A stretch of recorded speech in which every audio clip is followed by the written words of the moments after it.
Good morning, evening, afternoon, I'm tatocat. Welcome to the channel. Today we are playing Lucid9, a happy ending mod. Yes. And we're gonna do the whole thing today. This is gonna be the last episode. So get your snacks, listen in, ignore the fact that it's just a fan-made game and mod, and everything was happy in the end. Hopefully. And this will be the true ending. In our heads, in our hearts. Yes. So, and get your snacks. And listen along. I don't know how long it's going to be. But we're going to do it.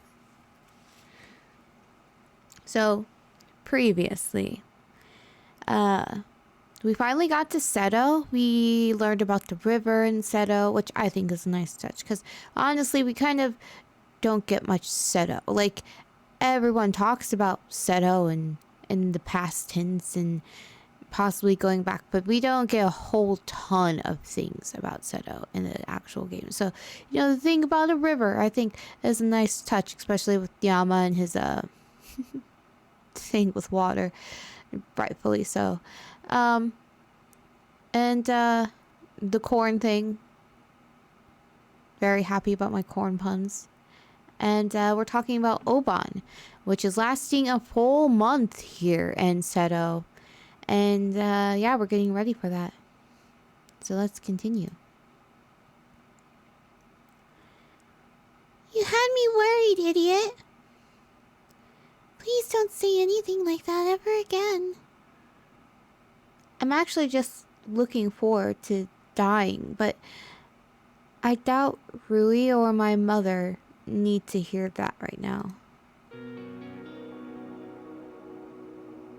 Well, you certainly can do that if you... Oh, it's Mom. Sorry, Mom. Well, you certainly can do that if you really want to. But I was thinking more along the lines of celebrating how you've learned from your mistakes or how you've been able to recover from loss. That's the reason Oban lasts for an entire month here. The business and trading that happens when tourists visit certainly is important, but it's mainly a way to lift our spirits and keep moving on. The people of Seto have been through a lot. Their homes and hard work became nearly worthless overnight, and a vast majority had no choice but to leave it all behind. Everyone who's still here lives in a borderline ghost town that keeps reminding them of what Seto used to be and what it's lost. It's easy to run out of hope when you can't forget what's gone. That's why I think getting everyone out and together for a festival is so important. It's a way of thinking that the people who have stayed and making sure everyone knows this town is still here, even if after everything we've been through. More people volunteer for the shrine too. The monks are good at what they do, but it's hard for them to take care of the river alone. I feel like you and Rui are conspiring to get me to touch grass. He's seen through our evil plan, Auntie Mari. Whatever shall we do? Well, for starters, the two of you could finish your drinks and head to home now. I need to close up for the night, and I don't think Goro would like it if I locked you in here. I think I'd be fine if that happened. Yama might eat all of the food though. Yeah, after you were done with the corn. Rui smacks me in the shoulder, but she's smiling. I'm smiling too. After everything that's happened to us, it's especially nice to share moments like these, where we can trade jokes and jabs and generally just be silly.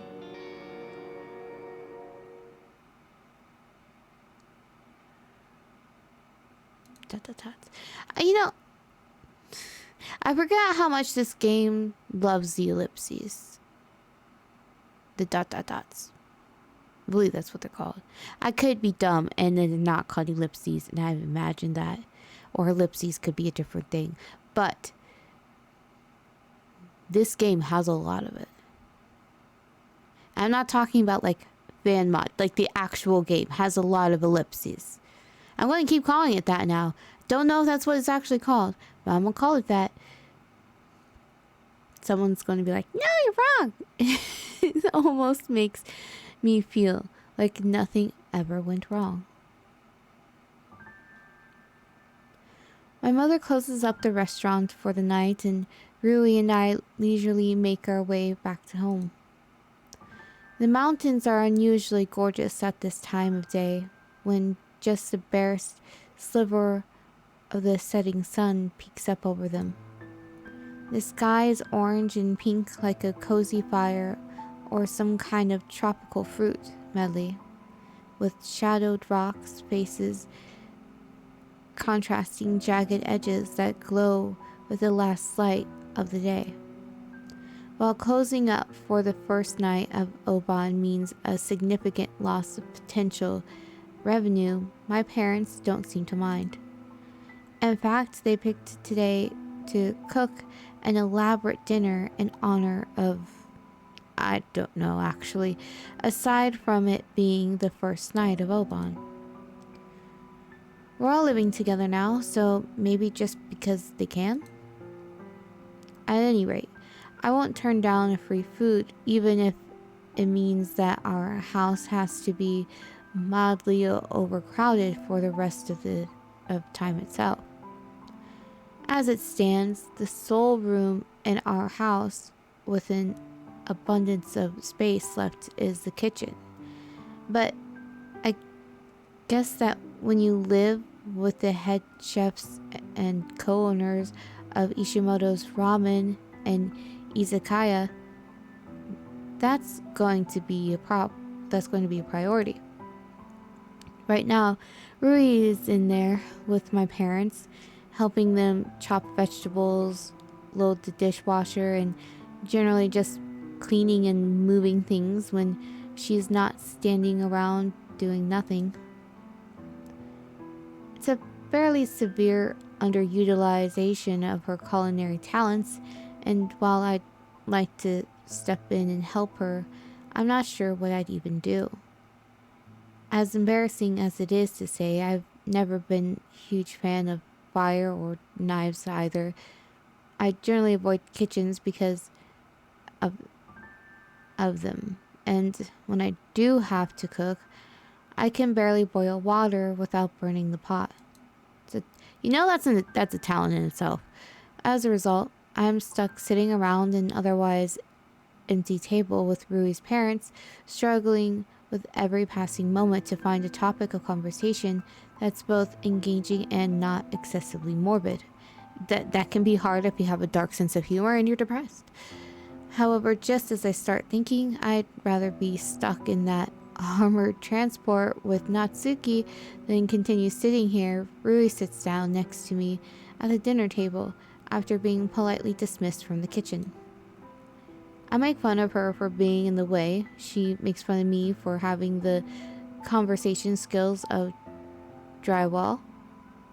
It's the kind of snappy but good-natured banter we usually get into. Rui's mother, with barely any subtlety whatsoever, makes an offhand declaration that if some of the hard zero in the refrigerator were to mysteriously disappear, nobody else in the house would be sober enough to notice. Hard zero? Trying to think of what that would be a pun of. a parody of, not necessarily a pun. You know, like White Claw, but like they'd call it white nails. You know, people try to come up with a name brand thing so you know what it is, but you're not infringing on anyone's territory.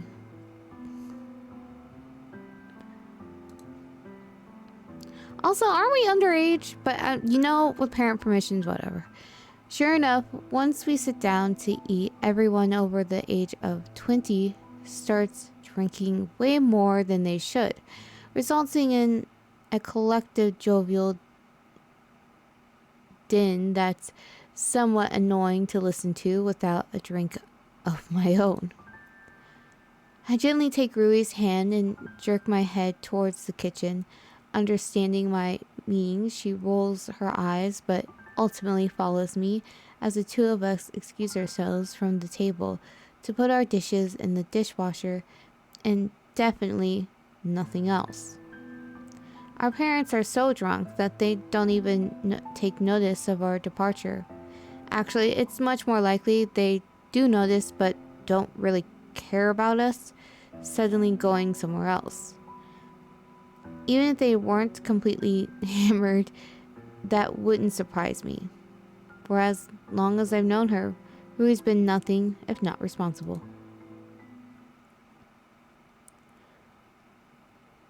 I can't believe I'm doing this. You know that this is like super illegal, right? Most of the time. Yeah, I know. I just don't give a shit.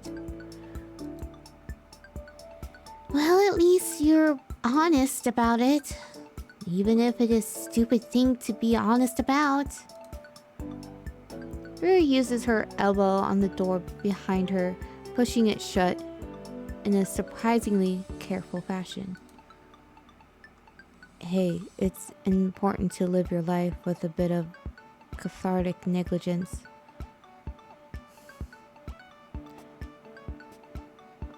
Is that like malicious compliance? You won't get another one. Yeah, that's what worries me. Eek! Rui trips on the edge of her bed, sending the found cans of Hard Zero in her arms flying through the darkness in a number of comedically improbable directions. Thankfully, none of them have been opened yet, though I imagine opening them is now something we'll have to do very slowly. Great hand-eye coordination you got there. Just shut up and help me pick these up. As requested, I shut up and help her. Fortunately, the moonlight streaming in through the window gives me just enough visibility to find the cans she dropped. Before long, we're cracking open a couple of cold ones like the friends without benefits we are. Cheers! Jen Jen. Excuse me? What? That means cheers in Italian, doesn't it? Why would you think I spoke Italian? Do I look Italian or something? You look like a lot of things. Thank you! You're welcome. I take a sip of Hard Zero, and so does Rui. This stuff tastes like fruit-flavored hand cleaner. Fruit-flavored hand sanitizer? Yeah. Yeah, there's some of them that do taste like that. And it's an experience to have. I'm gonna date myself. I feel like I do that often. I'm okay with it. I mean, do you ever hear of wine coolers? I wasn't actually like old enough to drink those, But I'm not saying I have never drinking one. And that's what they taste like. Basically. It's basically Seagrams. Have you ever had those? They don't make wine coolers anymore. Seagrams are wine coolers.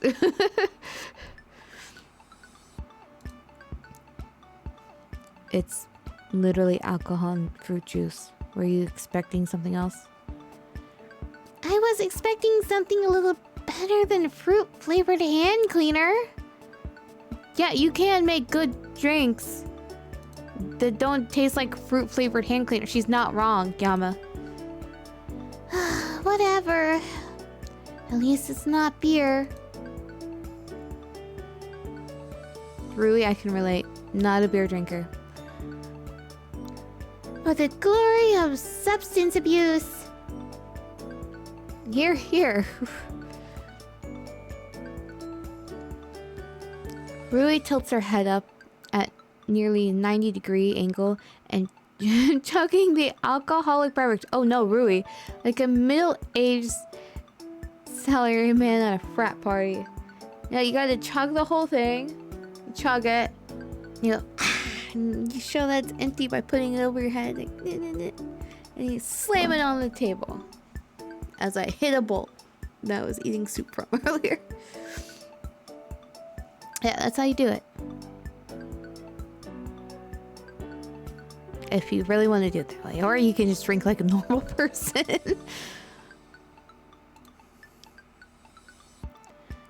Are you sure you don't want to slow down a little? That stuff's like 10% alcohol. Oh, and look, she's tiny. That's gonna hit her. Unless she has somehow has a high alcohol tolerance, which I don't think she does. Rui laughs heartily, crushing the now empty can in her hand and tossing it aside. At least she didn't like crush it on her head. She's obviously trying to play off her behavior as intoxicated rambling, but even something as strong as hard zero takes a few minutes to kick in. Slow down! You're the one who started this. Drinking this stuff was your moronic idea, not my moronic idea. Technically, it was your mother's moronic idea. Yeah, she's pretty cool, isn't she? She encouraged underage drinking. Weren't you disgusted by that a few minutes ago? So what if I was? I can change my mind if I decide I like something. You really are a hard woman to figure out sometimes. And you're a soft man. All that talk about having one life to live and you haven't even finished your first drink? If that's the same amount of attention you've given to other people's needs and feelings, it's no wonder you never had a girlfriend. You cheeky... You're trying to piss me off, aren't you? Is it working? I scoffed sardonically, tightening my grip around the can in my hand and lifting it to wolf down the beverage inside. Oh, you're going to wish it didn't. That's the spirit! With a smile, I gesture at the now empty can in my hand. You only have like 4 in total, which means you're drinking 2 each. So it's not... You're fine. You guys are acting like you're drinking a whole pack by yourself. It's just... You're good. I thought this was the spirit. Oh, Yama. You so-and-so. Smarty trousers. We sit in relative silence for a few minutes, waiting for the alcohol to hit us. When it does, it's an unusual sensation, to say the least. For me, it's also not entirely unfamiliar, considering the number of times I've been dosed with a molecule ending in azepam. But that's not something I enjoy thinking about.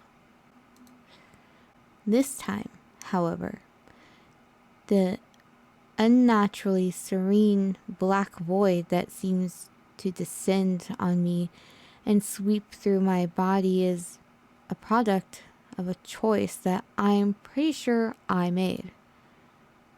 The empty weightlessness I'm experiencing calls to mind thoughts of drowning in a cool, welcoming sea, one where it somehow doesn't hurt to breathe.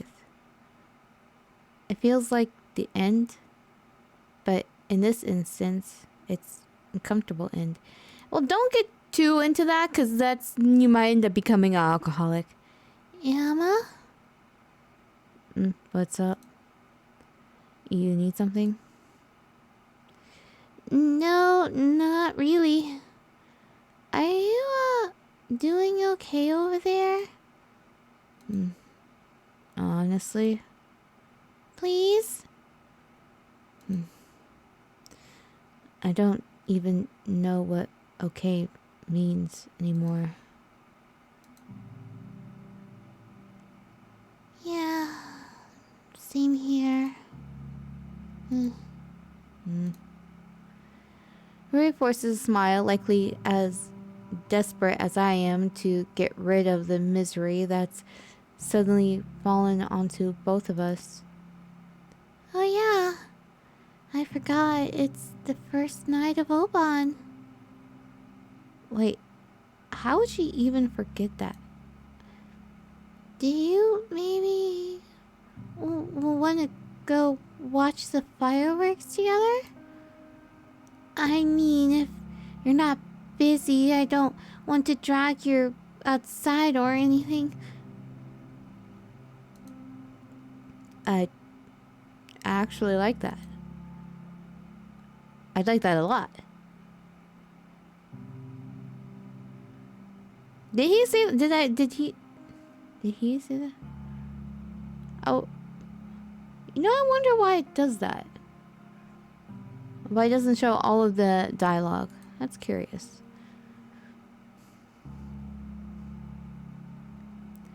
The local military base assigned one of their explosive techs to help with the pyrotechnics, so they should be really explodey this year.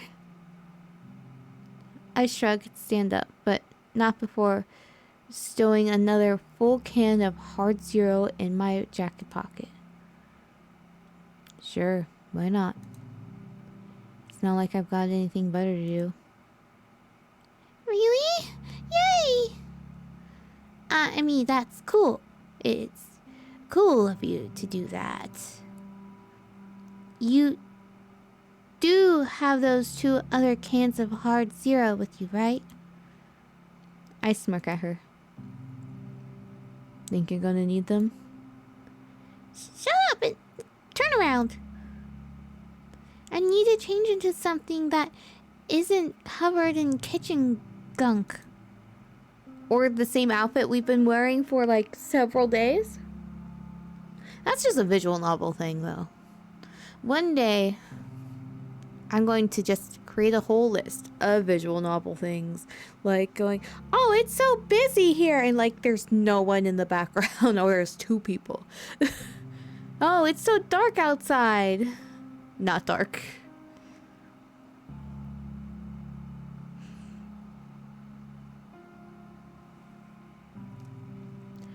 Not wanting to be slapped, I turn around and wait for Rui to get changed. Unlike me, she actually cares about her appearance, so this could take a while.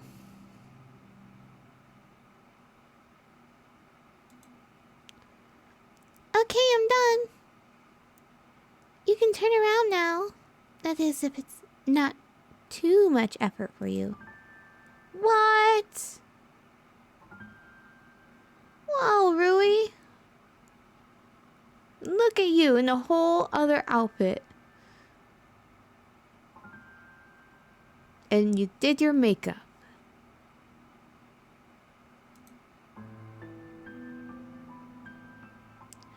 I turn around and see Rui, not in her school uniform, but... And why was she wearing her school uniform? I like that the game is acknowledging she's in a school uniform, and we're not pretending that's just her clothes. I mean, I guess I can understand it. A familiarity. Like you need the routine. If you're having mental health issues, sometimes something like if you wear a uniform, just wearing the uniform to do stuff when you're doing stuff, even like on days when you don't need to wear that uniform, it's helpful to get you to do the thing, because you're like, this uniform means work, and so you put it on so you can just like get through it. So like that makes sense. That does make sense in her situation. Or maybe she is going to school. I feel like Seto doesn't have a school though. They didn't even have a hospital.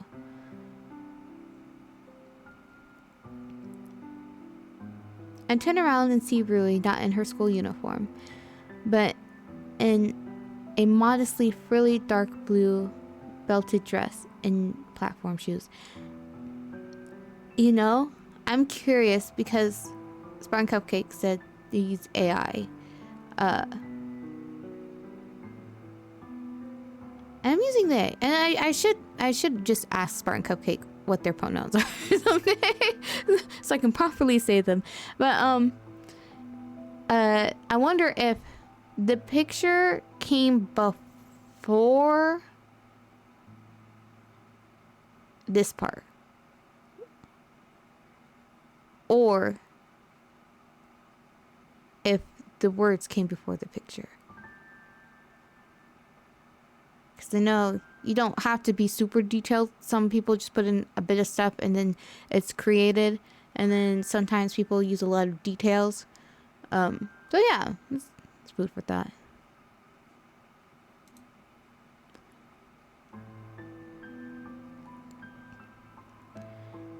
The ensemble is topped off with a black borderline gothic collar and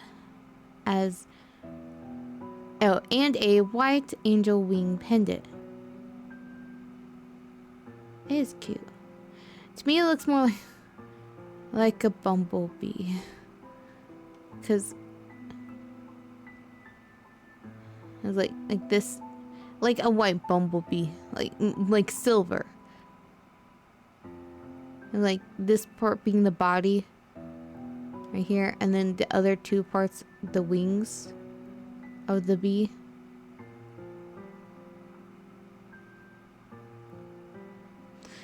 But you know, I'm weird like that. I see things and things that aren't there. And a wing angel pendant, creating a gorgeous, heart-pounding display that renders me completely speechless. For a moment, Rui looks so incredibly good that I feel like I'm looking at a painting instead of a person, let alone the best friend I've ever had.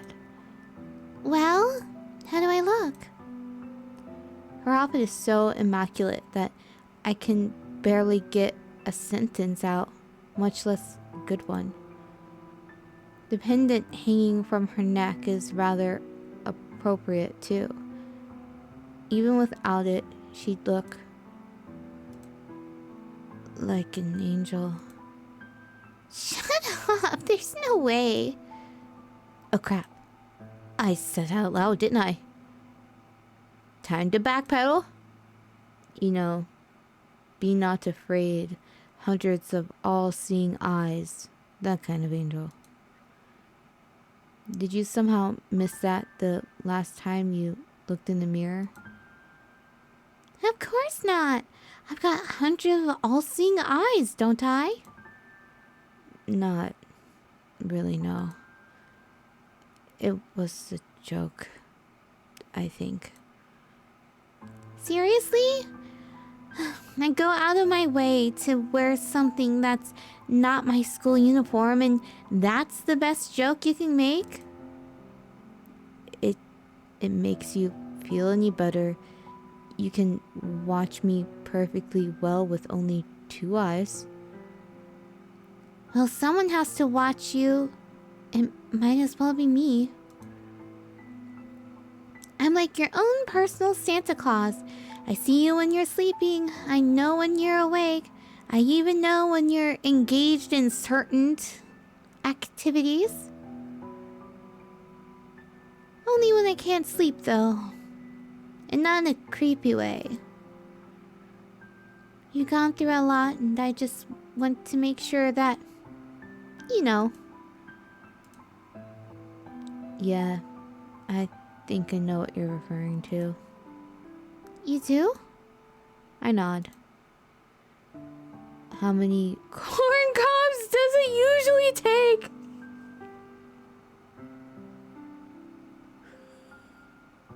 No! No! No, not at this moment, Yama. Oh, shit. If you don't mind me asking.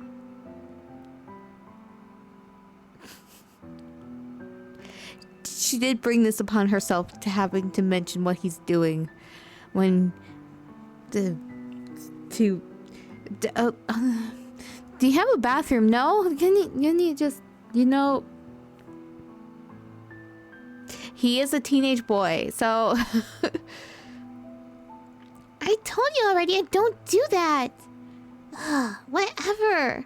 I don't care anymore. Let's just go already. I know this really nice spot where you can see the entire town. The river, the fields, the festival grounds, everything. Even the abandoned parts of it. If you want. Is it the place in the mountains that Miki always talked about? You'll see. She's moving fast in those heels. Rui takes my hand and practically drags me out the room so quickly and forcefully that I can barely keep up with her. It would seem that when she's lost in the sauce, she's not only listens to Misaki's past advice, but also gets handsy enough to give her a run for her money. I barely have enough time to get my shoes on, let alone for everything else I want to do before we leave.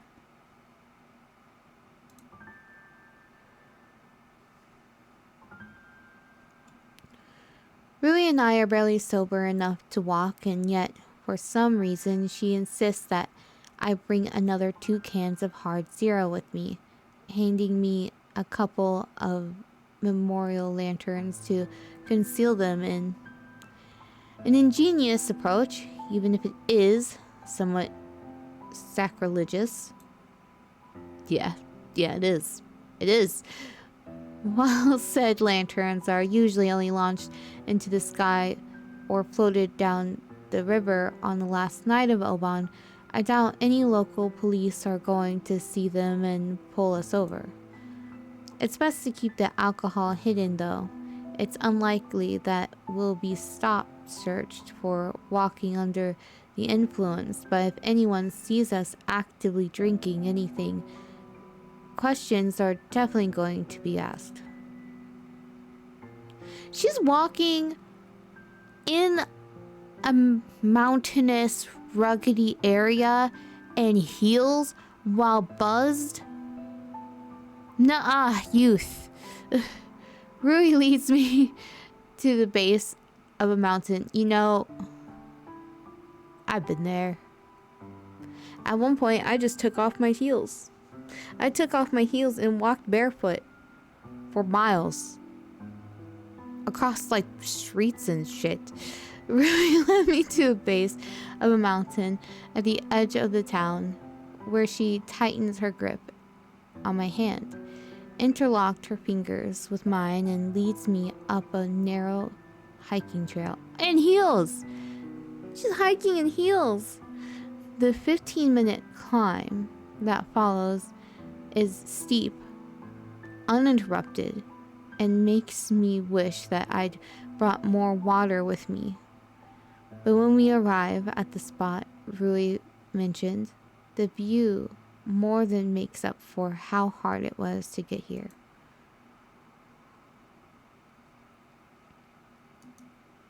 It is pretty. I like how far back it goes. It goes pretty far back.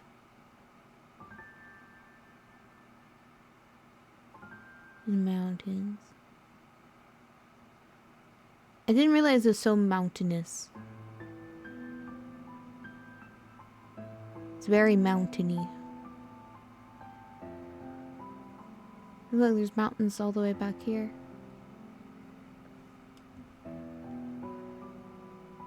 That's cool.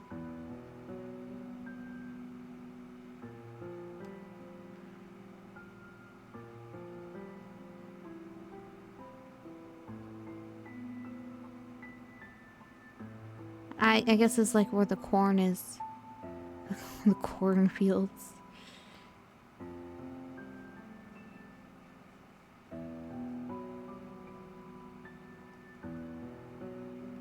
I wonder where... I feel like there's probably rice paddies or something around here too. Seems like the place that'd have rice paddies. The river does look bigger than I thought it would be. The cool night air blows gently against me as I pass through an opening in the otherwise unbroken tree line. Not street line, we're in the forest. Leading to a wide rock ledge at the stands vigil over a grassy hill. I theorize it's just steep enough to slide down or jump down onto without causing any injuries. But at the moment, it's a theory that I'd rather not test. To be honest, I'd rather not do anything. At least not at this moment, when the entire world seems so deceptively safe and beautiful. Smiling from ear to ear, Rui releases my hand and we take a seat on the most hand-chiseled steps below us. On the mossy, that makes sense, mossy, I'm sorry I can't read, mossy hand-chiseled steps below us. Despite the pristine view that stretches out before us and the carefully landscaped nature of our surroundings, this seems to be a place that few people know about and even fewer have visited. Well, maybe a little more than a few. I noticed several paired initials and faded hearts carved into the stone, as well as a few padlocks sealed around various opportune but otherwise mundane locations. Every instance of romantic vandalism is mildly upsetting. Is a mildly upsetting moment to a highly sanitized popular image of human nature, emblematic of two souls tangled together in morass of crude emotion. Most people would call it true love or by some other trite name, ultimately little more than a desperate attempt to feel complete, natural, and real to some, but still painfully rare.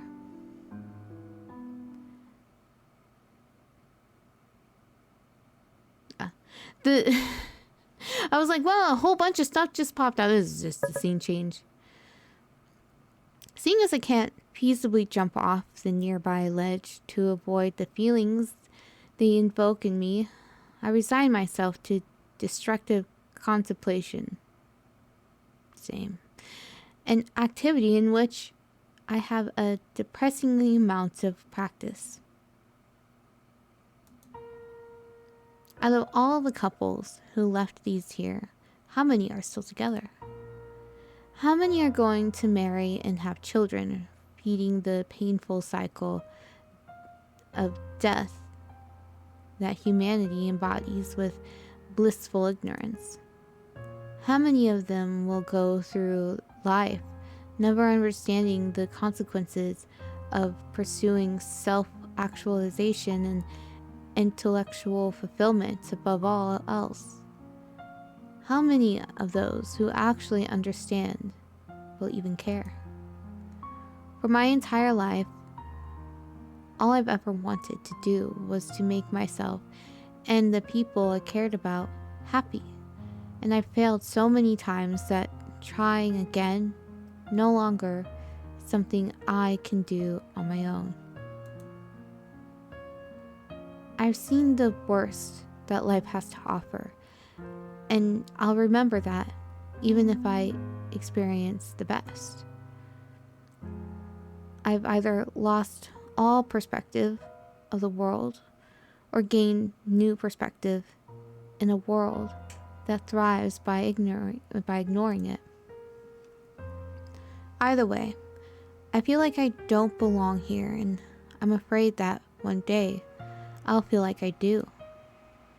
If that happens, I'll be fueled by everything I used to hate, and everything I have will just be something I can lose or something others can take and use against me. I probably won't even realize I've changed. The only reason I'm even thinking about any of this is because I read on a rock somewhere that person A loves person B. I genuinely want to die, but I wonder if I ever truly lived or just survived moment by moment, or if there's even any difference between the two. I want to stop wondering, and I want to stop feeling.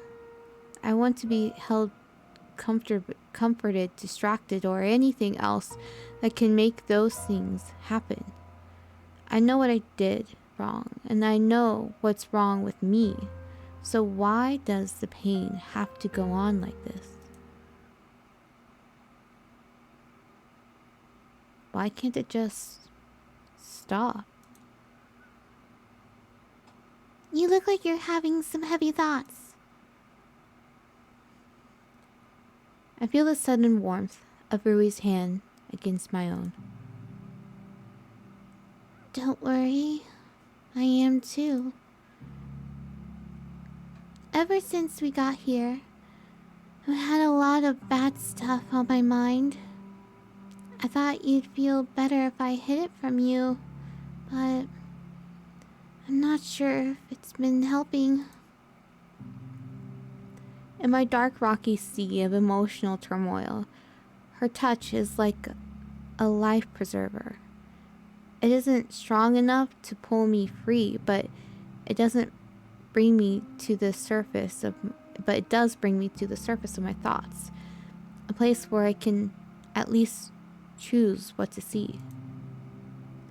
I focus on the heat of our skin mixing with the cool, clear, clean breeze all around us, taking in the sight of mountains and scattered city lights, while the rhythmic boom of taiko drums reaches us from hundreds of feet below. The weather is perfect for a festival. The partly cloudy night air has just the right amount of humidity, and beyond it, the moon, horizon, and stars can be easily viewed from all angles. A distant galactic arm lies even further beyond, shining as though it's appeared in the sky to pay its respects to the dead. And somehow, despite being 3 hours from away from Isamu, I can still see a clear outline of its monolithic cityscape. That decaying, bloated carcass of a metropolis is hard to miss in more ways than one. But at least its expansion has slowed to a point where escaping most of its influence is a temporary possibility. Yep, I think I read that right. If I recall correctly, the fireworks are supposed to start once all the booths and attractions have been set up on the festival grounds. And after that, they'll open to the public. But even from here, I can see that there's still a lot of work to do. Rui brought me here with plenty of time to spare. More than enough time to have a long conversation, important or otherwise. And I get the distinct impression that the order of the night isn't going to be small talk. I mean, it's not like I was ever any good at hiding things, so there's that too. You're better at it than I am. Not when it really matters, but that's kind of you to say. It's funny. So many people come to places like these to focus on their thoughts. And here we are, trying to get away from them. I nod. I guess it is kind of funny, in a cosmic sort of way. Oh yeah, I meant to ask, how did your surgery go? What surgery? You know, the recent one. Is it safe for you to be sitting on the ground like this? Your mom's good at what she does. If I can hike up a mountain without any complications, I doubt something like this will split me down the middle. I'm more concerned with how you learned about it. Is doctor-patient confidentiality not a thing here? Look, I wasn't trying to, okay? Sometimes my mom says things and I happen to overhear them, but I haven't told anyone, I promise. I know you value your privacy, but what you had done isn't a big deal. The market crash changed people's minds about it.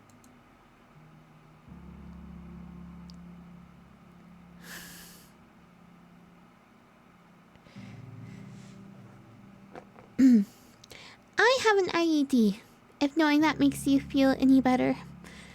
So did a few other girls in my class.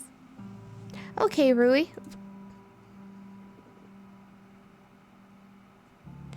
Did I say IUD? She said IUD. Did I say IUD? Did I say it wrong? I don't know.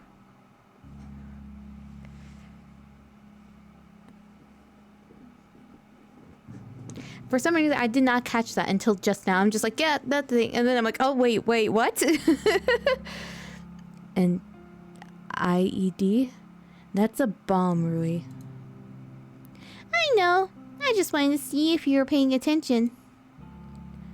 Well, I am now. Good to hear, good to hear. Rui guffaws loudly and claps her hands with haphazard force, veering from side to side like an extremely inebriated pendulum. I'm not drunk. You are. I have to adjust my pillow. I'm like, I was too lazy to move things that were in my chair, and now I'm regretting it.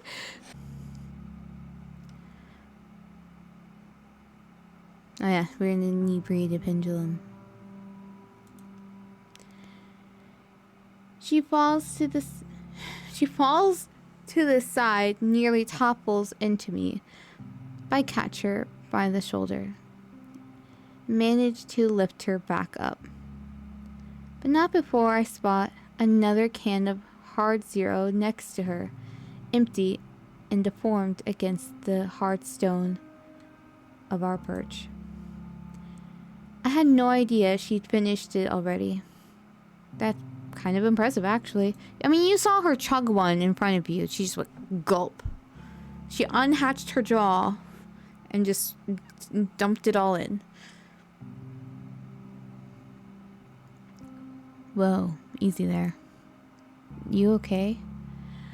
Hell yeah! This shit's amazing. There's really no need to swear. Rui scoffs, forcing my hand open and slamming a full can of hard zero into my palm. It doesn't hurt, but if a burst dam could grin, it would look something like her face does right now. There's also no need to be a fun-hating idiot. So drink this and shut the fuck up. You need it more than I do. I'm the only one with a hangover tomorrow. I'm taking that shit out on you. So stay and vegetables, don't do school, and eat your drugs, idiot. I'm sorry, Yama. You don't have to drink anything if you don't want to. That was wrong and unfair of me to say, and you're not an idiot. Right now, the only idiot here is me. You're not an idiot, Rui. You're just drunk. If you want to keep doing your best landmine impersonation, that's fine. I know the real you is still in there somewhere. Rui flashes a pained smile at me. I smile back, crack open the can in my hand, and take a sip. See? No harm done. I was planning on drinking this anyway. You're a good man, Yama. A good friend. Sometimes I don't know if I even deserve you, but I do know that you deserve to be happy, and I want to help you through this however I can. Wait a second. Rui doesn't know if she deserves me? How is that even possible? I get that me being a good friend and good man is something that at least debatable, depending on how forgiving Rui or anyone else wants to be about the enormity of my mistakes. But the idea that she doesn't deserve me, of all people? Are we even speaking the same language? You're going to need to explain that one to me. Have you done something that would somehow make our friendship unfair? To be honest with you, I don't know. It's just the feeling I have.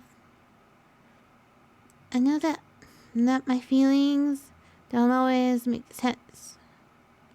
But this is...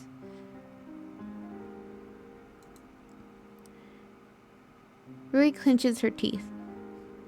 Her voice wavers as thick layers of tears coat her cheeks.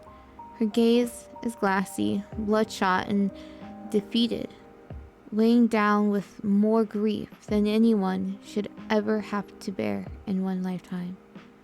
Seeing her like this makes me want to cry, but my eyes have been dry for far too long.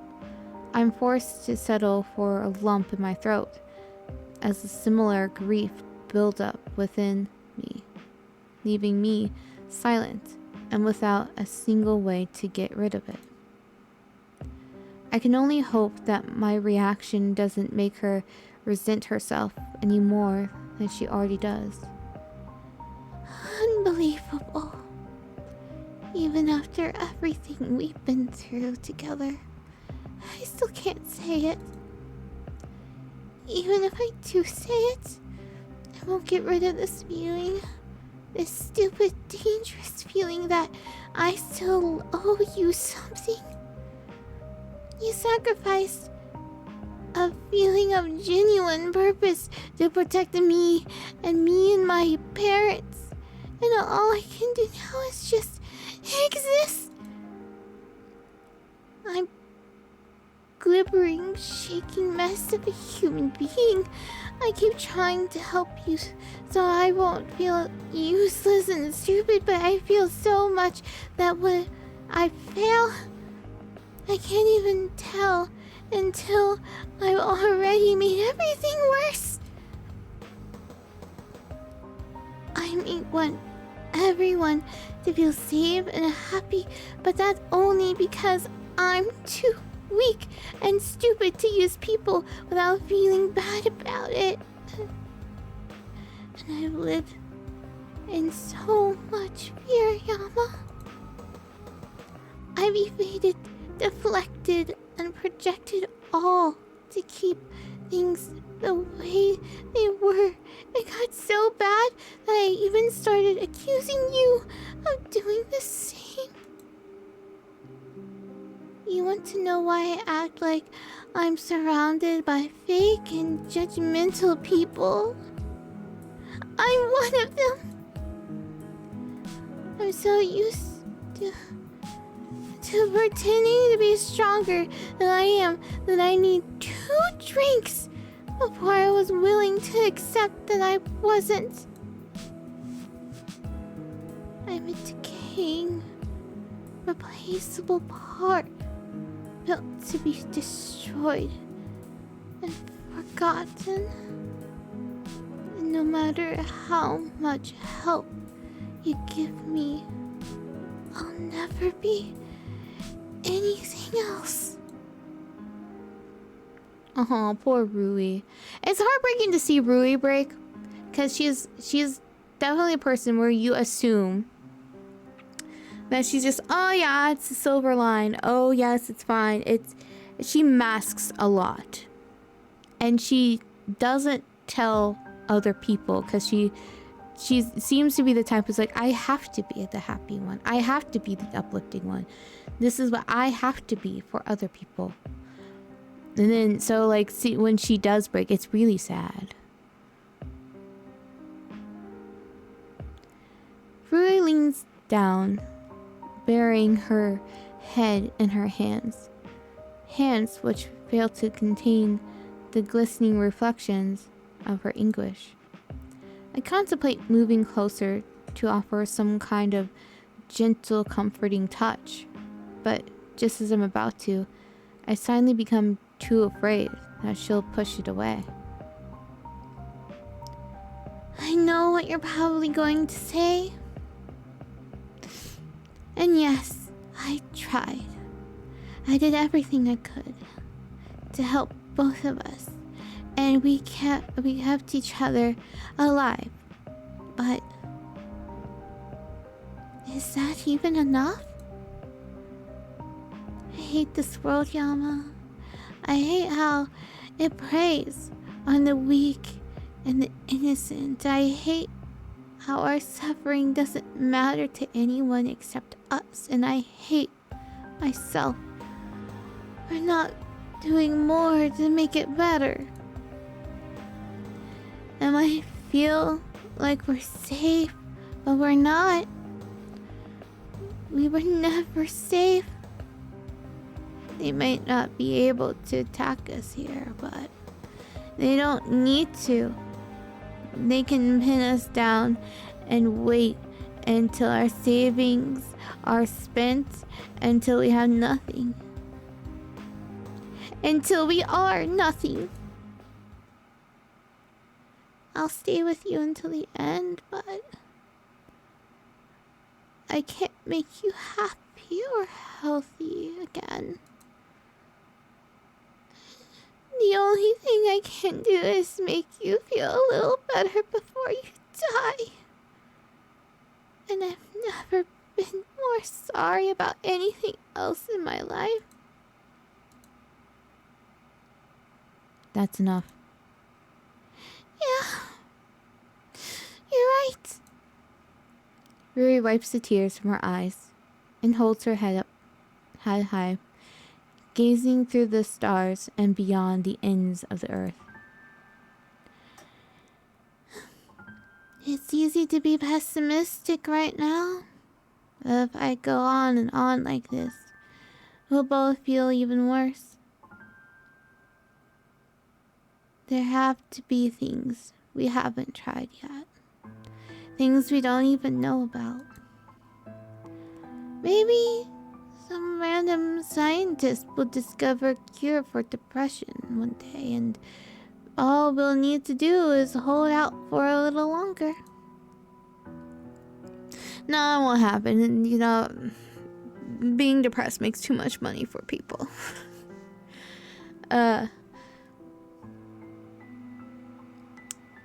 Which is sad. You're right, but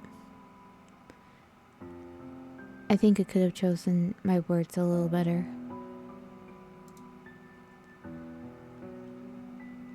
I don't mean you've said enough.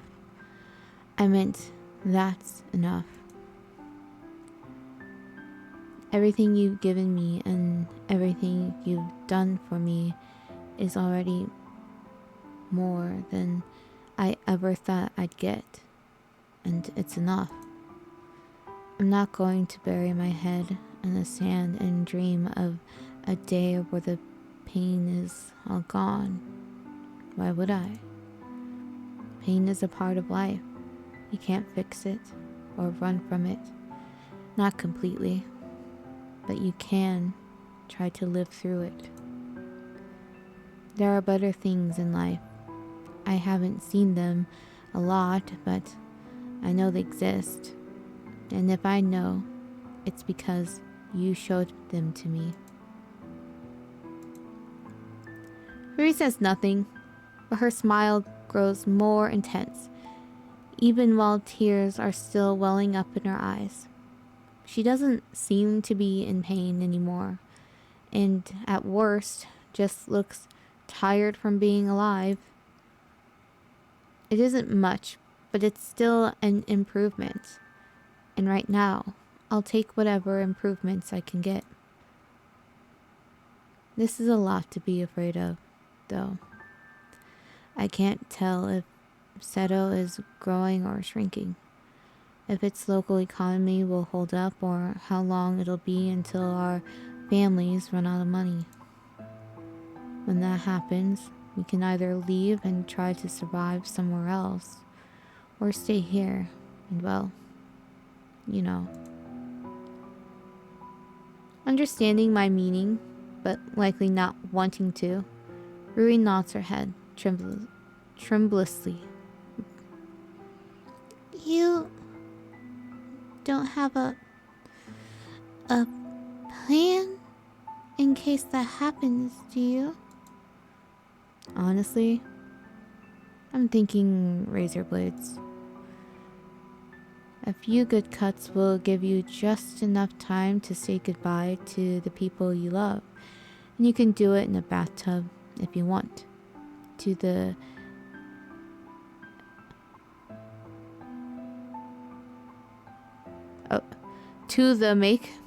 To make the cleanup easier for them.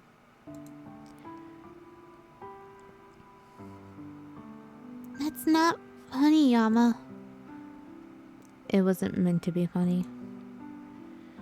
Good. If you did that, the consequences would be costly, impermanent. And that's not even getting into what most people would do to you if you failed. In the end, it's your choice. But if there's anything I can do to help you postpone that choice, you let me know. Of course. Rui smiles, this time with a little more pain in her eyes.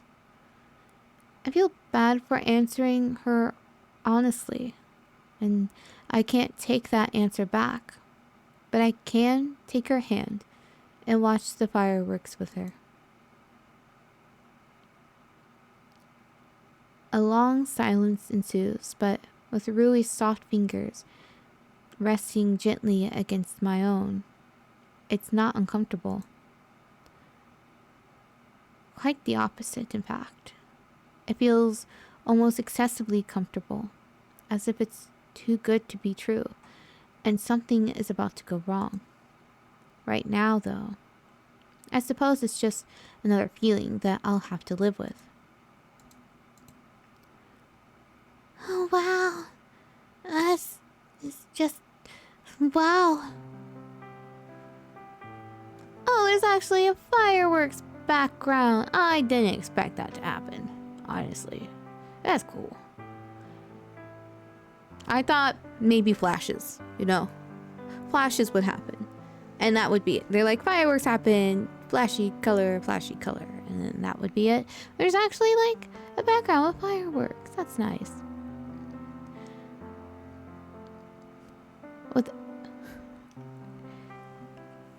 For some reason, my brain saw applause and was like, with applesauce. I'm like, no. With applause from below, a massive burst of thunder-like noise follows a white, hot orb of glowing material into the sky, shining with the radiance of a second moon. As sparkling carmine smoke billows from its wake, a glance down at Rui, who is apparently so stricken with awe that she can't even articulate a proper sentence. Your mom was right, Yama. This is one impressive display. Holy crap. Impressive is just giant white ball of... Another burst of thunder-like noise fills the air, and this time it's even louder, accompanied by a flash of red and white light that briefly resembles a second sun. After its initial detonation, it disperses into several crimson and bright pink tendrils of sparkling fire curving in various arcs around the epicenter of the blast to form the image of a flower. Specifically, it's a red spider lily, a flower often used as a symbol of death, or in this case, a symbol of the dead. As well, the festival that exists to honor them. I have ham on my hand. Cool. I actually really like spider lilies. They're one of my favorite flowers. I like all kinds of lilies. I think I like almost all lilies. Normally seeing something so concerningly reminiscent of human blood would nauseate me and make it hard to stand up. But thankfully, I'm sitting down. In the kind warmth of Rui's touch drowns out my thoughts and soothes my aching stomach. Even if she were sitting a few feet away, I'd still know that she was there. And that would already be more than enough.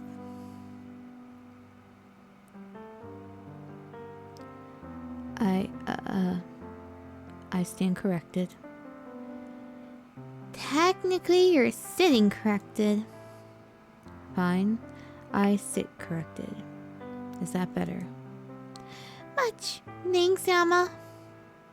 I turned to Rui with a massive smirk on my face. Don't make a habit of it, woman. Oh, I won't. I won't. Keep your shirt on. Please. You wouldn't be able to focus on the fireworks if I took it off. Fair point. But if I started staring at your chest, we'd be even.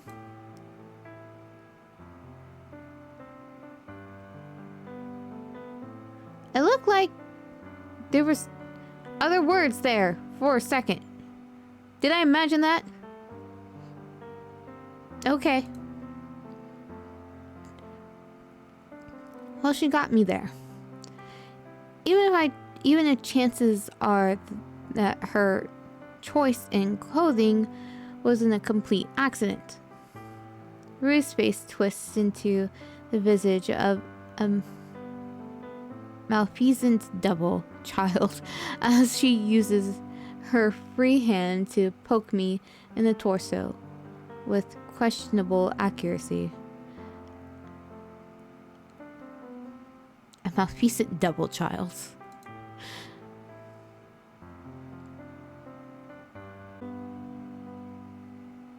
The bulk of her attention now seems to be focused on the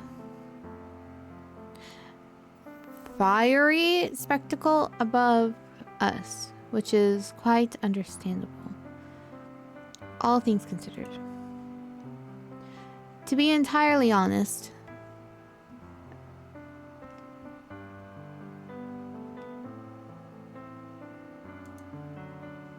there we go. Sorry, OBS went a little wonky. To be entirely honest,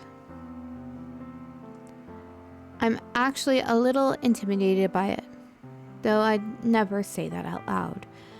I've got to have some pride when it isn't detrimental to my safety. Even so, I've seen massive fireworks go off in the sky before. But this is a whole new level of huge. If the SDF is helping with this show, and they no doubt are, I'm confident that few favors were called in regarding its above average budget surplus. I think I can hear actual cannons firing, but regardless of the delivery method, the spectacle is still undeniably vast and brighter than any other source of light in the night sky as well. That's no small achievement, especially considering how the launch site seems to be located just over the horizon. The main blast is followed by a seemingly unending series of smaller explosions, peppering the sky with a medley of high-pitched cracks and wide range of hues in increasingly rapid succession. For some reason, this seems to embarrass Rui immensely. She tilts her head back down from the fireworks, but suddenly can't seem to meet my gaze, and I can feel her heart rate accelerating through her ever-tightening grip on my hand. I'm impressed by colorful explosions too, but it seems to be a bit of an overreach on her part. Wait, this is about something else, isn't it? Well, good job, Yama. Yama, there's something important I'd like to... A poorly timed firework goes off in relatively close proximity to us, cutting Rui off mid-sentence. Though I've spent many days preparing for this moment, I feel a sudden urge to change the subject to something a little less uncomfortable. Whoa, that was a big one. Do you think they're launching these things from modified Type 69s? Is that a real thing, or is Yama doing a 69 thing?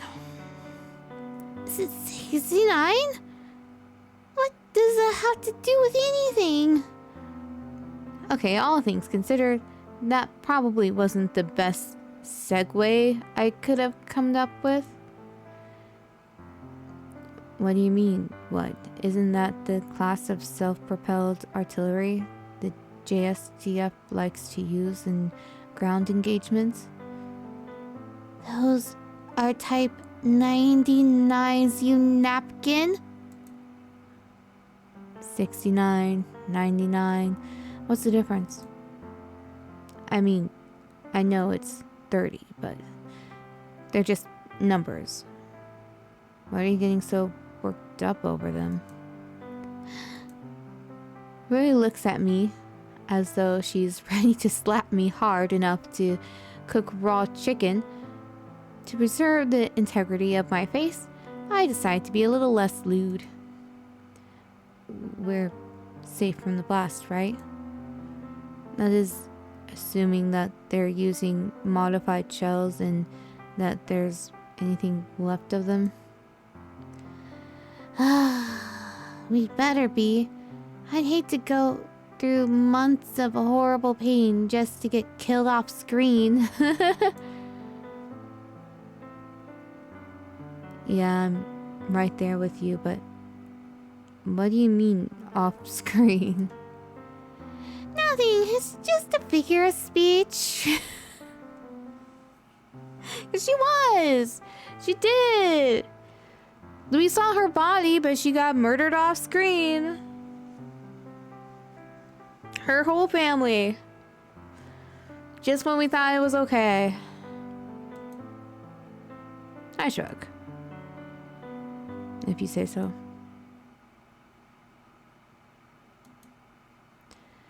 I gaze back into the distance, and Rui gazes back into whatever she can gaze at that isn't me, if I had to guess.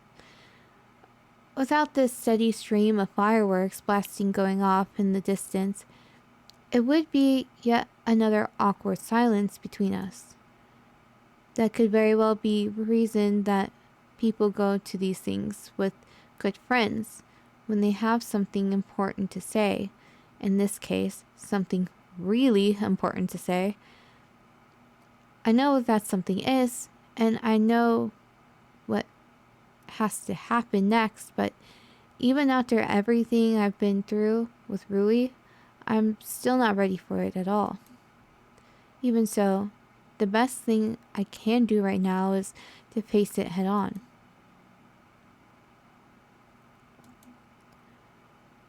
Even if it does scare the hell out of me. Sorry, I cut you off earlier. Although I guess before that the fireworks did, but I forced myself to say the words that I know I now have to. Was there something you wanted to talk about?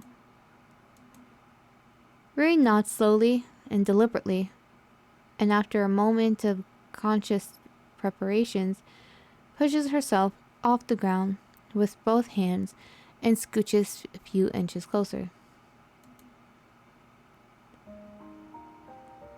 The fine silky texture of her carefully brushed hair presses against the base of my neck with minimal pressure, but I'm so tightly wound that even that makes me jump. Yet another reason I'm glad that this isn't a super steep cliff.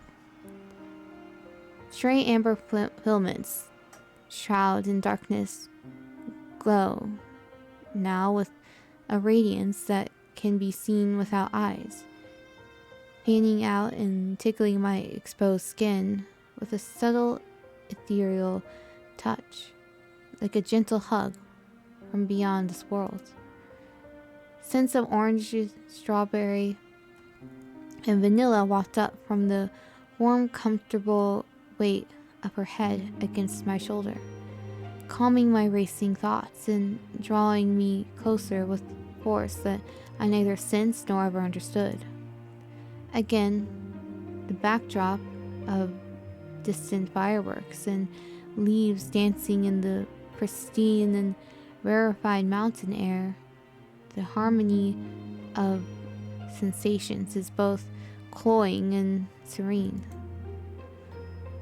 Normally, being touched by Rui wouldn't bring out such powerful feelings in me. In fact, after using her touch for the 3 months as means of pretending to be mentally stable, I've been conditioned to let those emotions pass over and through me whenever I feel it.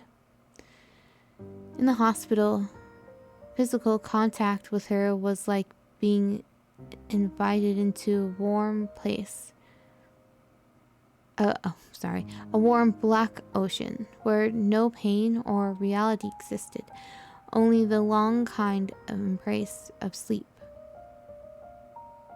Once we left the hospital, I felt like less of a sedative. There I go.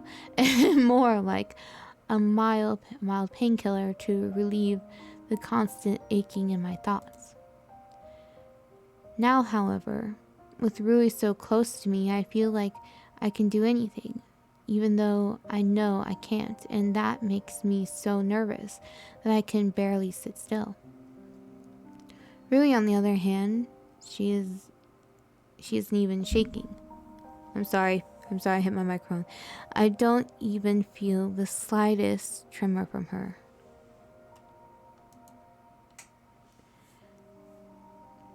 How long has it been since she could just not do that?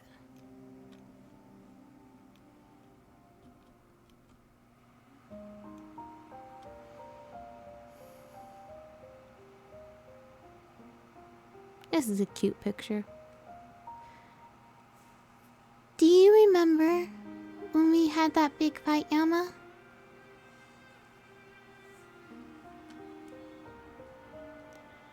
I'd prefer to forget that if it's all the same to you. Yeah, me too. I said a lot of things to you that were wrong and hurtful. I was so angry that I forgot how to be a good friend, and I knew I've said this already, but I really am sorry about the way I acted. I shrug with my free shoulder. It's easier and more comfortable to raise one that doesn't have a Rui on it. It's okay. I'm sorry too. You weren't the only one saying hurtful things. And not everything you said was hurtful either. I got myself into some dangerous business. You tried to get me out of it and I paid you back by being an insensitive jerk. Maybe, but back then you asked a very good question. An important question. The only reason I brought any of this up is because I'd given that question some thought, and well, I want to give you an answer. What was the question? You wanted to know why I stayed with you, why I never left you behind, even after all these changes in our lives. I guess the truth is that you made me feel valued and needed for the first time in my life. You never bullied me for wanting to help others, and even though I was never anything special, you didn't seem to care. You might say that you weren't spoiled for choice, and that's not wrong, but you still listened. You still played with me, and you still helped me feel safe and appreciated.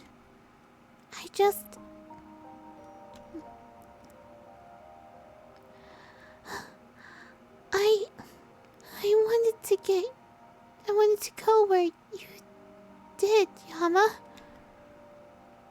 You trusted and believed in me. Your parents trusted and believed in me. Even I trusted and believed in me. I couldn't leave. I still can't. And I don't think I ever will be able to. And not because our relationship is abusive or dysfunctional or codependent or some psycho bobble like that. It's because I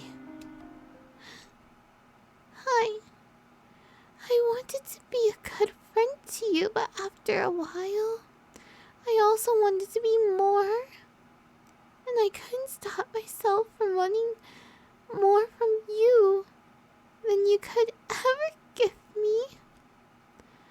I worried that if I talked to you about it, you'd think I was deranged and obsessive, and I was worried that if I didn't, you'd find out in some other way that was even worse.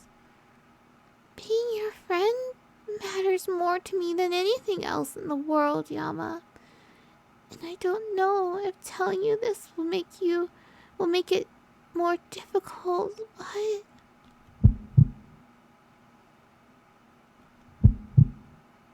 Oh, the dot-dot-dots. It's a dot-dot-dot-off. Rui pauses, forcing herself to take a deep breath before she speaks again. Well, it provides me with some solace to know that she's as nervous as I am. It's still an extremely nerve-wracking thing for me to prepare for. So I dig my heels into the soil below, bracing myself for the inevitable.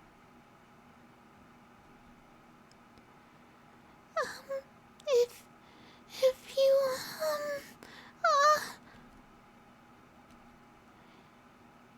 if you want me to be your girlfriend, I'm totally okay with doing that, but if you rather stay friends, that's fine with me too.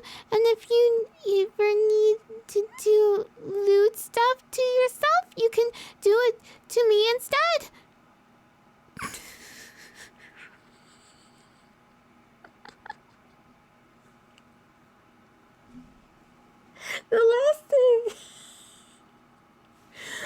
Okay, I was expecting that in a confession.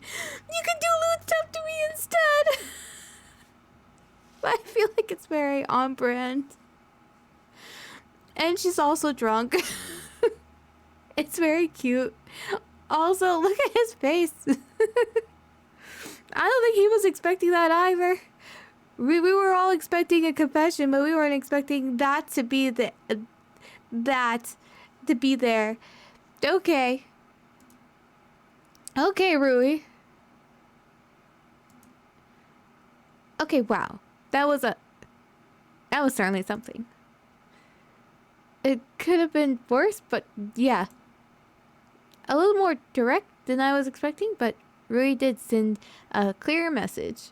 I certainly can't fault her for a lack of effort here. Definitely on the confessions of all time. The only problem now is I have no idea what I'm supposed to do or say in response to it. Oh, they're having a dot-dot-dot-off again. That was a little much, wasn't it? I nod. Sorry, I didn't mean to make you uncomfortable. I wanted to tell you what I was okay with doing, and I wanted to let you know that it doesn't matter what kind of relationship we have. Even if we become a couple but can't stay a couple, I want us to stay together as friends. It can be anything as long as we're together, but provided that anything is something you want. I want to spend time with you, but even more than that, I want you to be happy, even if it means losing you again. I love you, Yama.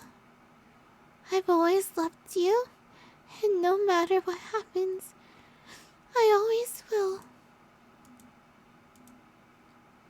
I know. You know? Yeah. Idiot! You dumb, stupid idiot! What did I even do? Your best friend worked up the courage to confess her feelings to you, and you respond with, I know?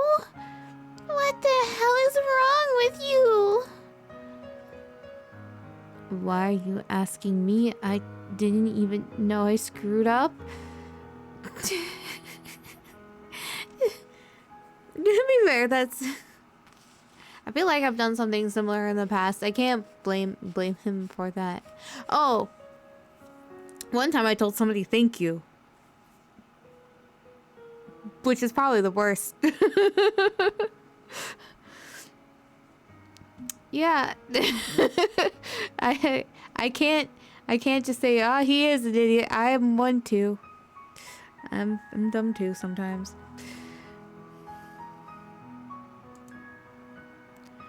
You're supposed to say something like, I love you too, or I think we should just be friends. How do you not know this? It shows up in like every anime and every TV show ever. Oh, okay. I love you too then. You can't just say it after I told you to. It's disingenuous. It has to come from the heart, or it's not authentic. But I do love you. You're closer to me than anyone else, and I find you attractive, but I was afraid I'd do something like this. I'm not sure how to be a good boyfriend, but if you want me to give it a shot, I can try. Well, yeah, I do, but you don't have to be so submissive and agreeable all the time. You have permission to do stuff to me, so to do stuff to me, dang it! Grab my shoulders! You can retcon my plot holes right here, right now, without any foreshadowing for all I care. I have to say, Rui's confession is my favorite one of all time. Like, I thought Sentimental Trickster had some of my favorite moments for romance. But goddamn. I think I'm going to use that in the future. You can recon my plot holes. Without any foreshadowing.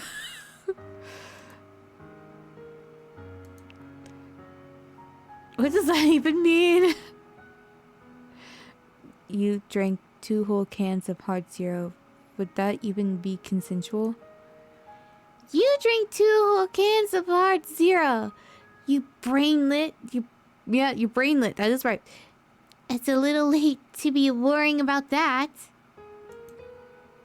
Well, okay, but if you feel uncomfortable, I want you to tell me. After giving it some thought, I grab Rui's forearms and slowly lift her to her feet. Can't imagine there's any harm in just doing that. At least I hope there isn't. If you change your mind, we can always stop. Yeah, she just told you could retcon her plot holes and you could do stuff to her.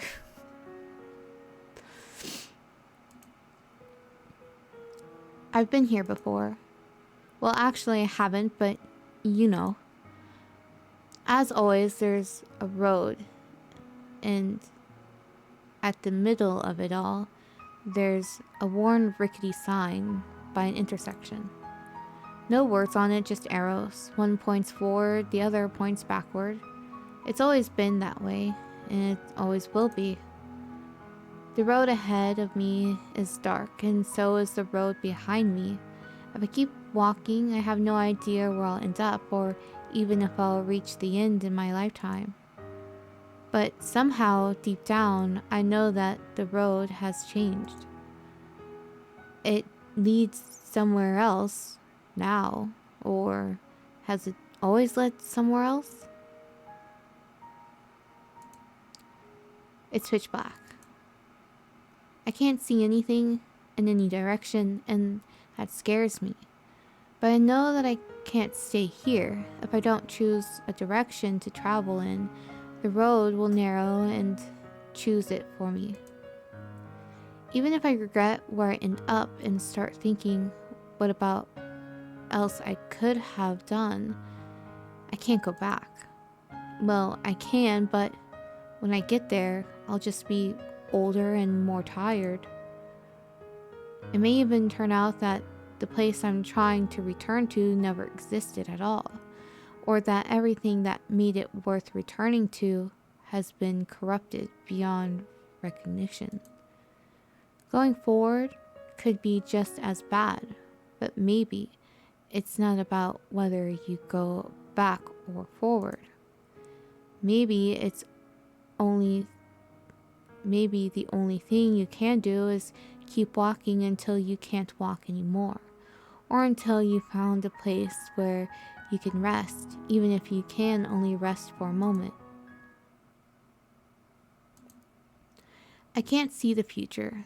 The past is too painful to even look at, and if the present is a gift, I'm fluent in German. I don't know where the road leads, how long it'll take, or even if I'm strong enough to get there. It's going to be difficult, it's going to be painful, but I'll keep walking all the same. I won't walk because I'm walking towards something or away from something. I'll walk because I can't stay here, and because I know that one day I'll never have to walk alone again. Aw, that's very cute. It's very cute. I like that, and I like that it's actually a happy ending.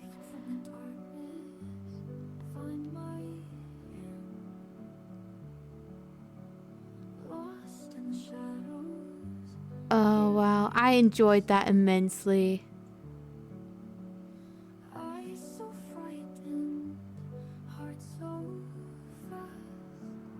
Is this fan art? Or is this also CGI art? Not CGI. AI.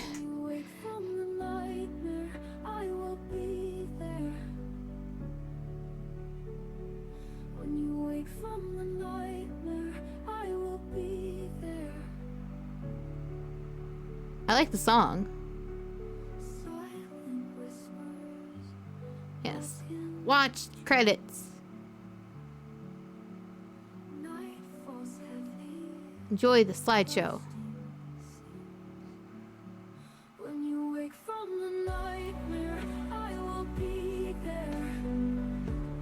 Yeah, Lucid9 is a special game for me, and so the ending was heartbreaking. Like you knew something was going to happen, but it still hit hard. Yeah, watch the credits as a babble. It hit hard, and so like, especially in her times, it was really nice having a happy ending for a couple like this. And I think it fits into the series. And when you're making a mod or like a fan game with something, it doesn't always feel like it could be a part of the original game. But I feel like this could be, and that takes talent. So well done, Spartancupcake, because I feel like this could fit into it. Oh, it's so cute. Except for you know, Fallen Snow would never give us a happy ending. Depressing as fuck. Aww.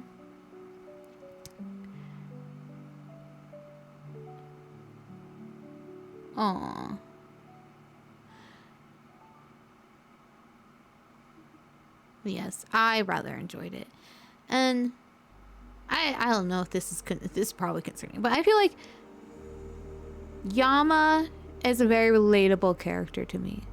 I can relate to it more so. Yama is more so relatable to me than Ame is from from Needy Stream Overload. I can relate to Ame. Well, like, she's more extreme. I mean, I guess Yama is extreme, but it's more grounded. So yeah, it's well written, and I really liked it, and it gave me fuzzy feelings. And I will now have my favorite line of all time. You can recon all my plot holes. No foreshadowing.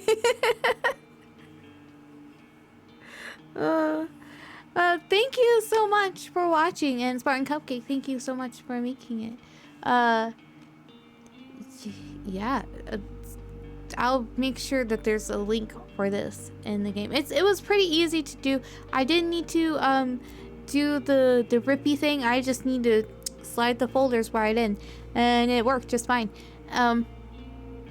So yeah, I hope you guys enjoyed it. I enjoyed it, and normal YouTube things, it helps out creators if you know, like, subscribe, comment, and do all that stuff, so more people can see it. And also, if you also have a pin game or a mod of a thing, or a game that you just created, or a game that you want me to play, let me know, and I will look into it, because it brings me lots of joy to play things like that and to get recommendations. I hope everyone has a good evening, morning, afternoon. See you next time.